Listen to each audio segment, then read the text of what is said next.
ناظرین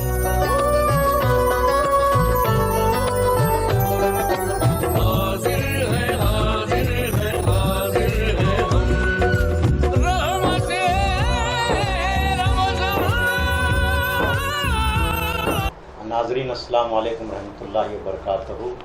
رمضان المبارک کے دوران اے ٹی وی گلبرگہ پر پیش کیے جانے والے خصوصی پروگرام رحمت رمضان میں آپ کا استقبال ہے۔ آج کے اس پروگرام میں ہمارے ساتھ موجود ہیں گلبرگہ کے ممتاز مفکر اسلام جناب ڈاکٹر محمد حبیب الرحمان صاحب۔ ڈاکٹر محمد حبیب الرحمان صاحب قرآن مجید پر بڑی گہری نظر رکھتے ہیں اور خاص طور پر قرآن مجید کے عصری معنی و مطالب پر آپ کے بیانات نہایت ہی فکر انگیز ہوا کرتے ہیں۔ تو آج ہم ڈاکٹر صاحب سے قرآن مجید کے مختلف موضوعات پر گفتگو کریں گے۔ ڈاکٹر صاحب آپ کا اس پروگرام میں استقبال ہے۔ ہاں، ہمارے ناظرین کو سب سے پہلے آپ یہ بتائیں کہ قرآن مجید کی پہلی آیت مبارکہ اور پھر آخری آیت مبارکہ کا نزول کب ہوا؟ جی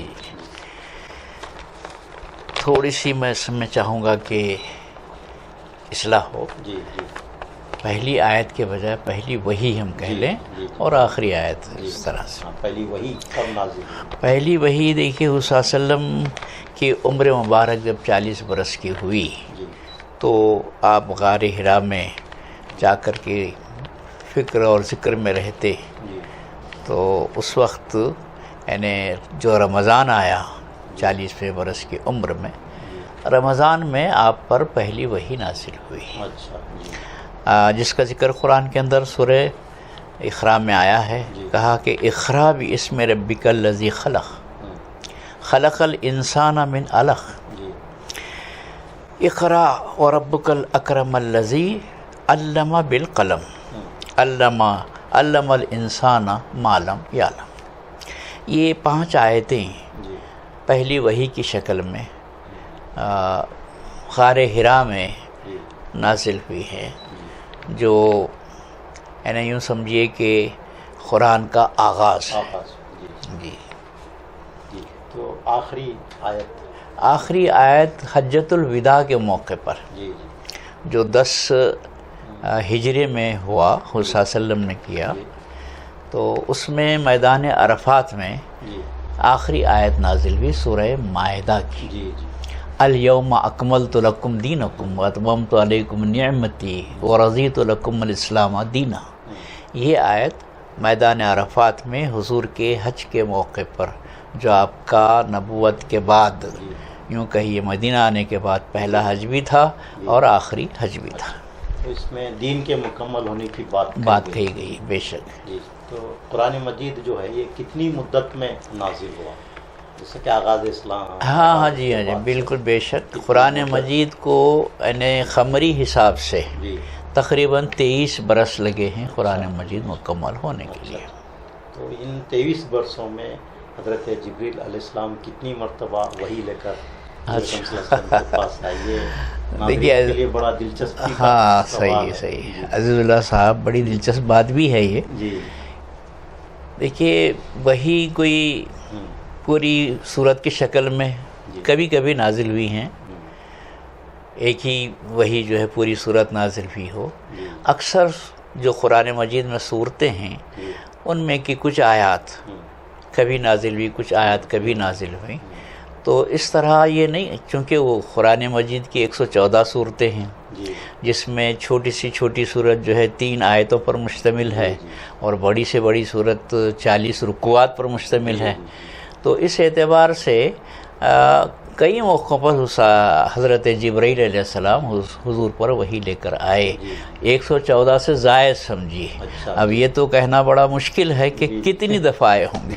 جی تو یہ جیسا کہ آپ نے فرمایا کہ قرآن مجید میں کتنی صورتیں ہیں، تو اس میں ان کے نام بھی ہیں۔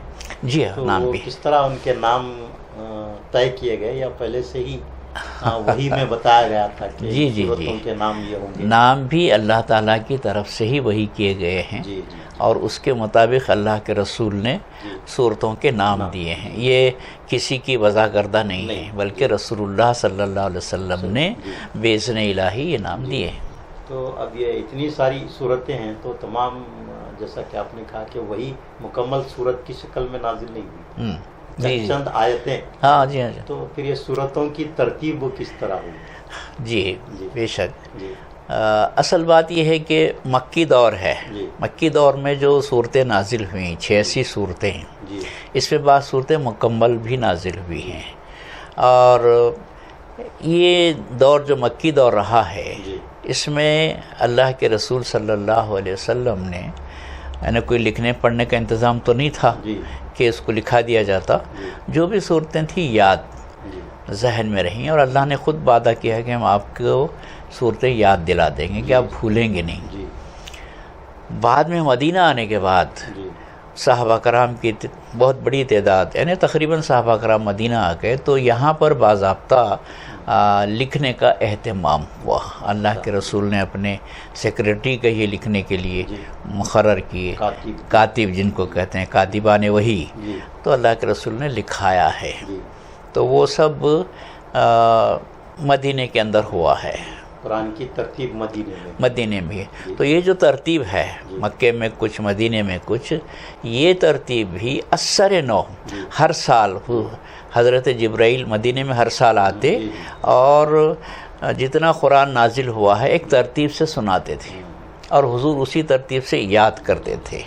اور جب آخری رمضان آیا تو اس وقت 2 دفعہ آئے، اور 2 دفعہ آپ نے قرآن مجید کو نئے سرے سے کہ ترتیب سورت جو ہے نئے سرے سے اللہ کے رسول صلی اللہ علیہ وسلم کو حضور نے حضرت جبرائیل نے سکھائی، سنائی، اور آپ نے حفظ کیا. وہی ترتیب سے قرآن مجید لوگوں نے پھر حفظ کیا. حفظ تو تھا ہی، ترتیب جو ہے. تو ابھی یہ بھی کہا جاتا ہے کہ رمضان مبارک میں حضور صلی اللہ علیہ وسلم نے قرآن مجید کا ایک دور مکمل کیا کر. جی ہر رمضان میں جتنا قرآن نازل ہوتا اس کا دور کر لیا کرتے تھے. ابتدا میں جو آپ جیسا فرمائے کہ سوروں کی ترتیب کے حساب سے حضور صلی اللہ علیہ وسلم کو یاد کرا ہے، بعد میں آپ کا معمول جی بن گیا جس طرح سے قرآن مجید نازل ہوا تھا ترتیب. جی ہاں وہی. تو قرآن مجید میں جو ماہ رمضان ہے اور پھر شب قدر، جی تو اس کا ذکر کن صورتوں میں آیا ہے؟ جی جی سورہ بقرہ میں اللہ تعالیٰ نے رمضان کا ذکر کیا ہے. دیکھیے 12 مہینے ہیں، اور یہ مہینے پہلے سے چلے آ رہے تھے، وہی مہینے. اللہ کے رسول نے اس میں کوئی تبدیلی نہیں کی. بہت سی جو اسماعیل علیہ السلام کی شریعت سے چلے آ رہے تھے بہت سی چیزیں، اور اتنے 2000 برس کے اس میں بہت کچھ تبدیلیاں ہوئی، لیکن ایک حیت باقی رہی. تو اللہ کے رسول نے اس کو تبدیل نہیں کیا، مہینوں کے نام بھی تبدیل نہیں کیے. رمضان کا مہینہ اس میں قرآن مجید نازل ہوا. جب آپ غار حرا میں تھے تو قرآن مجید جو ہے نازل ہوا رمضان کے، وہیں سے اس کی ابتدا ہوئی ہے رمضان. تو اس کو قرآن نے سورہ بقرہ میں بیان کیا ہے، شہر رمضان الذی انزل فیہ القرآن. رمضان وہ مہینہ ہے جس میں قرآن نازل ہوا. تو یہ رمضان اسلام کے پہلے سے بھی رمضان رہا ہے، آتے رہے ہیں. حضور کے نبی بنائے جانے سے پہلے رمضان آتا اور چلا جاتا، ایک عام مہینہ تھا. لیکن حضور کے نبی بنائے جانے کے بعد اس کی فضیلت اب وہ ہے جو ابھی آپ دیکھتے ہیں. قرآن مجید میں شب قدر کا ذکر. جی ہاں، قرآن مجید میں مختلف مقامات پر یہ بات کہی گئی ہے کہ رات میں نازل ہوا ہے. ایک خاص صورت قدر کے نام سے، لیلۃ القدر، انا انزلناہ فی لیلۃ القدر وما ادراک ما لیلۃ القدر لیلۃ القدر خیر من الف شہر. تو یہ لیلۃ القدر میں نازل ہوا. جب قرآن کہتا ہے رمضان میں نازل ہوا تو وہ لیلۃ القدر رمضان کی ہی رات تھی. تو رمضان المبارک میں جہاں نزول قرآن ہوا، حضرت خدیجۃ الکبریٰ کا وصال ہوا، اور بھی بہت سے واقعات، حضرت علی کی شہادت بھی ہوئی. ایک اسلام کی پہلی جنگ بدر بھی رمضان. جی بے شک بے شک. کیا قرآن مجید میں جنگ بدر اور اسلامی جنگوں کا کچھ ذکر ہے؟ دیکھیے اگر آپ قرآن مجید کو خالی الذہن ہو کر کے پڑھیں گے نا تو ایسا محسوس ہوگا کہ قرآن مجید میں جنگ کو بڑی اہمیت دی گئی ہے. بڑی اہمیت دی گئی ہے. جنگ بدر ہے، سورہ انفال ہے، پوری کی پوری اس جنگ بدر پر ہے، سورہ انفال، سورہ انفال۔ جی ایسے ہی سورہ انفال کے بعد سورہ توبہ ہے، جی یہ آخری جنگ جو لڑے بغیر جیتی گئی تھی، تبوک کی جنگ تبوک، وہ نازل ہوئی ہے۔ سورہ آل عمران جنگ احد کا تبصرہ ہے، سورہ صف میں جنگ احد کا تبصرہ ہے، اور آل عمران میں آپ کے حنین کا بھی تذکرہ ہے، اور حشر کے صورت کے اندر جو ہے بنی اسرائیل کے نکالے جانے کا، ان سے جو ہلکی سی جھڑپ ہوئی تھی تو نکالے جانے کا تذکرہ ہے۔ تو بہت سی صورتیں ایسی ہیں قرآن مجید کی، جیسے سورہ حدید ہے، سورہ مجادلہ ہے، اور بہت سی ایسی صورتیں ہیں، سورہ فتح ہے، یہ سب فتح مکہ کا بھی ذکر، ہاں جی ہاں، قرآن مجید کی آیا ہے۔ سورہ فتح کا ذکر جو ہے قرآن مجید میں، یعنی عجیب صورت ہے یہ۔ سورہ یعنی صلح حدیبیہ کو، صلح حدیبیہ کو اللہ تعالیٰ نے فتح مکہ قرار دیا۔ اسلام کا بہت بڑا ٹرننگ پوائنٹ تھا وہ، یعنی مشرکین اسلامی طاقت کو مان لیا تھا، اور پھر یہ ان کے گھر کے پاس ہی معاہدہ ہوا تھا، یہ معاہدہ، ہاں جی ہاں، اگرچہ کہ معاہدے میں ایسا محسوس ہوتا تھا کہ مشرکین کا پلڑا بھاری ہے، لیکن صحابہ کرام بھی اس بات سے مطمئن نہیں تھے، ایک دم سادے کھڑے تھے کہ کیا ہو گیا، ایسا کیسا معاہدہ ہم نے کر لیا۔ تو یعنی صحابہ کرام کے دم بخود رہنے کا اندازہ اس سے آپ لگا سکتے ہیں کہ حضور نے کہا کہ اب ہم یہیں سے لوٹ چلیں گے، اچھا جی، اپنے اپنے جانور ذبح کر لو، اچھا، جو ہاں بغیر حج کیے کہ یعنی عمرہ کیے کہ عمرے کے لیے آئے تھے، عمرے کے لیے آئے تھے، جی۔ تو کوئی سنا نہیں، یعنی یہ آواز حضور کی صحابہ کرام کے کان میں آئی، لیکن صحابہ کرام اس قدر اس صلح پر حدیبیہ کہ یہ کیا ہم نے دب کے صلح کی، یہ کیا ہو گیا، ایسا اس ٹائپ کا وہ تھا۔ حضور صلی اللہ علیہ وسلم نے ایک نہیں 3 دفعہ کہا، اچھا جی جی، صحابہ کرام ٹس سے مس نہ ہوئے۔ تو حضور ذرا پریشان ہو کر کے اپنے خیمے میں آئے، جہاں ام سلمہ آپ کی زوجہ محترمہ ام المومنین تھیں، ان سے ذکر کیا کہ آج ہمارے صحابہ کرام کو کیا ہوا ہے کہ میں کہہ رہا ہوں اور کوئی سن نہیں رہا۔ تو حضرت ام سلمہ بڑی یعنی جہاں دیدہ بھی تھیں، دانشمند بھی تھیں، مدبر بھی تھیں، حضرت عائشہ کے بعد انہی کا درجہ ہے۔ تو انہوں نے کہا کہ اللہ کے رسول، بات یہ ہے کہ بڑے غم میں ڈوبے ہوئے ہیں، بہتر یہ ہے کہ آپ اس کی پہل کر لیں، تو پھر لوگ خود بخود آپ کے پیچھے چل۔ بہت اچھا مشورہ۔ تو وہی کیا اللہ کے رسول نے، اور پھر صحابہ کرام سارے کے سارے ایک کے بعد ایک، جی یہ ہوا۔ اس میں ایک آیت نازل ہوئی، اللہ نے کہا کہ حضور کا ہاتھ نہیں، یہ میرا ہاتھ ہے۔ ہاں ہاں جی، بیت رضوان کہتے ہیں اس کو۔ تو اصل میں ایک خبر آئی تھی کہ حضرت عثمان شہید کر دیے گئے، حضرت عثمان کو اپنا سفیر بنا کر کے مکہ والوں کے پاس بھیجا تھا، تو آئے نہیں، 1 دن ہو گیا، 2 دن گزر رہے ہیں، آئے نہیں، تو لوگوں میں ایک افواہ بھی اڑ گئی کہ عثمان شہید کر دیے گئے۔ اب یہ لوگ تو جنگی چیزیں لائے نہیں تھے اپنے ساتھ، وہ ذرا بختر یہ وہ جو بھی ہے، صرف تلوار ساتھ میں تھی جس کی اجازت تھی عمرے کے وقت۔ تو حضور صلی اللہ علیہ وسلم نے تمام صحابہ کرام کو جمع کیا ایک درخت کے نیچے، درخت کا ذکر ہے قرآن میں، اور سب سے بیعت لی، اور وہ بیعت مرنے کی تھی، ہم انتقام لیں گے حضرت عثمان غنی کا، اس وقت تک یہاں سے ٹلیں گے نہیں، یہاں تک کہ ہماری جان چلی جائے۔ موت کی بیعت تھی، بیعت تو ہم کرتے ہیں، آپ کی عافیت میں آتے ہیں وہ کیجیے، لیکن یہ موت کی بیعت تھی، اور تمام صحابہ کرام نے بیعت کی، اور اس میں حضور نے کہا کہ یہ ہاتھ سمجھیے کہ عثمان کا ہاتھ ہے رضی اللہ تعالیٰ عنہ۔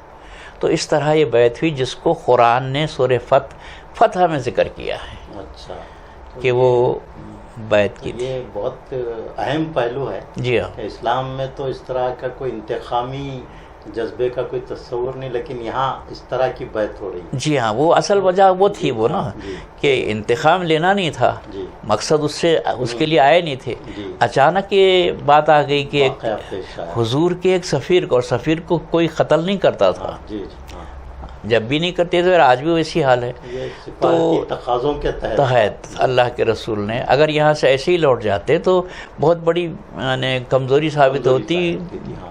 اس لیے اللہ کے رسول نے بیعت لی. اس طرح کا ویسے لڑائی کی نوبت تو نہیں آئی، جی جی. حضرت عثمان آ گئے بعد میں. یہ جتنی بھی جنگیں ہوئی ہیں جس کا آپ نے ذکر کیا قرآن مجید میں آیا، تو یہ جنگیں یہ دفاع میں لڑی گئی یا پھر یعنی حملہ کیا گیا؟ جی. تو جنگوں کو لے کر بڑی غلط فہمیاں ہیں لوگوں کے بارے میں، اسلامی جنگوں کے بارے میں.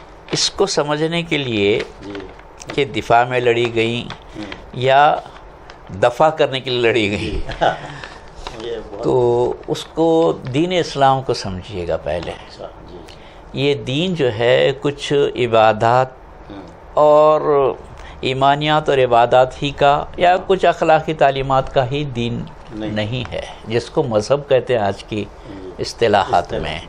مذہب اسلامی اصطلاح نہیں ہے. اچھا. دھرم کو مذہب فارسی لفظ ہے. تو یہ دھرم کے مماثل ہے، اس کو یا ریلیجن کے مماثل ہے، اس کو اختیار کر لیا گیا ہے. جی. اسلام ایک دین ہے. ان الدین عند اللہ الاسلام، دین اللہ کے نزدیک تو بس اسلام ہی ہے. جی. یہ دین انسان کی پوری زندگی پر حاوی ہے، پوری زندگی پر حاوی ہے. دین کہتے ہی ہیں آئین کو، دستور کو. دین کے کئی معنی ہیں، جس میں سے ایک معنی دستور بھی ہے. اچھا. تو یہ دین جو ہے ایک دستور ہے پوری زندگی کا، بچے کی پیدائش سے لے کر کے اس کے مرنے تک، خانگی یا انفرادی زندگی سے لے کر خاندانی زندگی، معاشرتی زندگی اور تمام حکومت، ریاست، عدالت اور معیشت سب کے لیے احکامات دیتا ہے. اور یہ سب منضبط ہے اس پوائنٹ پر کہ اللہ حاکم ہے، محمد صلی اللہ علیہ وسلم اس کے رسول ہیں. ان دونوں کی اطاعت ان تمام معاملات میں کی جائے، چاہے انفرادی ہو چاہے اجتماعی ہو. یہ بات ذہن میں رکھیے گا. اور یہ دین جو ہے آیا تھا انسان کو اس کے گمراہی کے اندھیروں سے نکال کر کے روشنی میں لے آئے. ہاں. تو اگر یہ یعنی سوال کیا تھا آپ کا؟ جنگیں جو ہاں، تو یہ ہاں، تو اس طرح جب مکے کے اندر تو محکومی تھی، حکومت نہیں تھی کہ جنگ لڑی جائے، اجازت بھی نہیں تھی لڑنے کی. مدینہ آنے کے بعد ریاست تشکیل پائی. وہ ایک لمبا قصہ ہے، اس کا واقعہ صلی اللہ علیہ وسلم کا اہم ترین واقعہ ہے کہ وہاں معاہدہ کیا گیا، ایک دستور لکھا گیا سب کو. تو یہ جو ریاست تشکیل پائی، یہ ریاست یہ مشرکین کو، کافروں کو، یہودیوں کو کھٹک رہی تھی. یہ تین بڑے بڑے دشمنان اسلام تھے، وہ چاہتے ہی تھے کہ اس کو نیست و نابود کر دیا جائے. تو حضور یہاں آنے کے بعد پیش کی طور پر کہ کہیں ایسا نہ ہو کہ لوگ آئیں اور حملہ کریں، طاقتور رہیں، اس کے لیے فوجی تیاری کی، تنظیم کی، تربیت کی اور صحابہ کرام کو اس کے لیے تیار کیا. تو جو بھی جنگیں لڑی گئی ہیں، جیسے جنگ بدر ہے، یہ کوئی دفاعی جنگ نہیں تھی، یہ جنگ تھی حق کے لیے، حق و ہمارے کا تھا. حضور مدینے سے نکل کر کے بدر آئے. اچھا. اگر دفاعی ہوتی تو مدینے میں لڑتے تھے، معلوم تھا کہ لڑنا ہے. ادھر مشرکین نے بھی جو ہے تیاری کی تھی کہ مدینے کے اس ریاست کو نیست و نابود کر کے رکھ دیں گے. تو ادھر سے وہ بھی نکلے تھے، ادھر سے یہ بھی نکلے تھے. تو اس طرح سے یہ لڑائی حق اور باطل کے لیے تھی. اس کو آپ دفاعی کہہ لیجئے یا پھر دفاع کرنے کے لیے گئے فتنے کو. تو یہ ایسی تمام جنگیں بھی ہیں. جنگ احد ہے، جنگ احزاب ہے، جس میں کئی لشکر آئے تھے. مشرکین مکہ کے آئے تھے، اطراف قبیلوں کے آئے تھے، یہودیوں کے آئے تھے.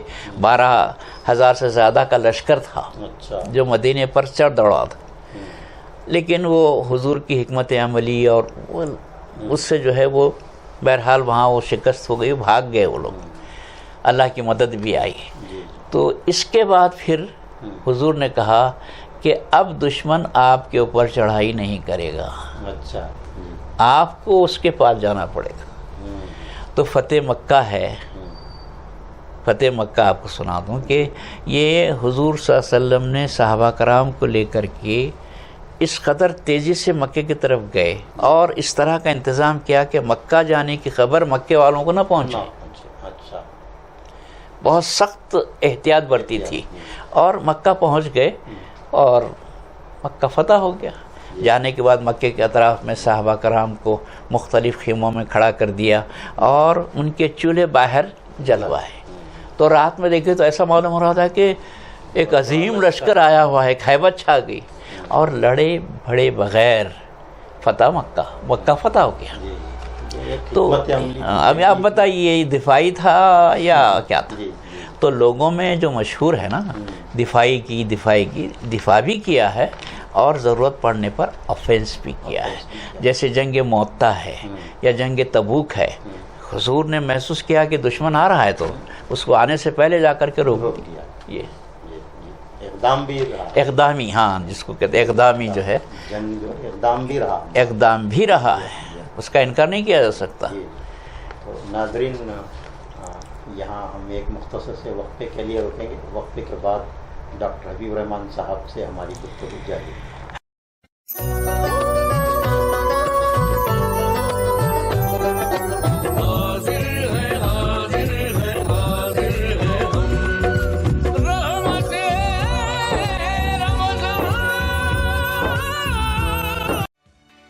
کرناٹکا بیٹری شاہپور میں پچھلے 25 سالوں سے قائم ہے۔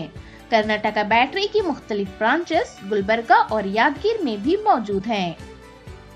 واجبی داموں میں عمدہ قسم اور برانڈ کے بیٹریز آپ کو صرف کرناٹکا بیٹریز میں ملیں گے۔ لیف فاسٹ اور ایکسائٹ کمپنی کے 2 ویلر، 4 ویلر، UPS، انورٹر اور e rickshaw batteries Karnataka batteries میں دستیاب ہیں۔ جلد ہی تشریف لائیں۔ Karnataka battery, opposite KMF dairy, Humnabad road, Kalaburagi. مزید تفصیلات کے لیے ربط پیدا کریں پروپرائٹر امتیاز احمد۔ Contact number 9740231498 9448427634۔ مدنی مینار خوبصورت، شاندار، قدیم اور جدید طرز کے مینار۔ RCC سیمنٹ کے 6 فٹ سے لے کر 60 فٹ تک کے مینار اور جالیاں اب نئے ڈیزائن میں۔ مضبوط اور خوشنما مینار، محراب، منبر اور مساجد میں نماز کے اوقات کے لیے ڈیجیٹل واچ کی تعمیر کے لیے آج ہی ربط پیدا کرے۔ مدنی مینار، ہاگرگا روڈ، گلبرگہ۔ پروپرائٹر غلام نبی۔ کانٹیکٹ 8197867426۔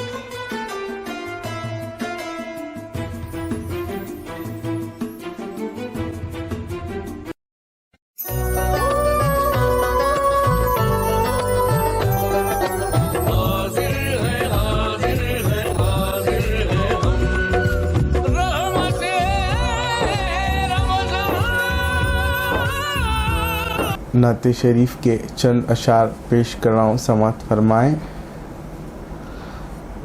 یاد آئی ہے اپنی قطعیں، یاد آئی ہے اپنی قطعیں، جب خدا کا خیال آ گیا ہے میرے بے چین دل کو وہیں پر،